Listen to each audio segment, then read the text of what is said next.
now he's lying, now he's telling the truth. This is exhausting. And I think the average American, whether you're red or blue, is just exhausted with this bullshit. And trying to figure out if the leader of our nation is telling us the truth ever. And it's just fucking exhausting. Excuse my French, right? It's like, I hate to use, it's like battered spouse syndrome, right? Your spouse kicks your ass, but then they bring you roses or they bring you chocolate. And then, you'll forgive them until they're kicking your ass again. And I think I think our country is going through some type of PTSD. And I think everybody just wants to get off the train, to use that euphemism. Thank you, Daryl. We'll go to Steve, and hopefully we'll get to Ann as well. Steve. Gary, good afternoon. It's good to see you and Scott and everybody else back together.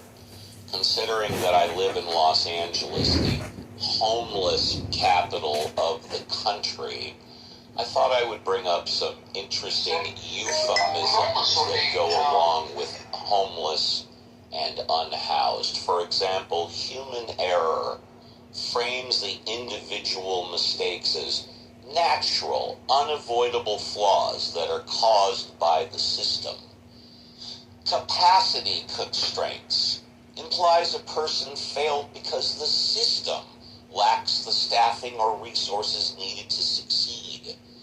Process breakdown suggests a bad outcome happened because of the rules or workflows were flawed in the system, not because of the individual. Skill gap redefines poor performance as a structural training deficit within the organization, i.e. the system. Communication gap shifts the blame to the overall information sharing framework rather than a person who failed to learn linguistics.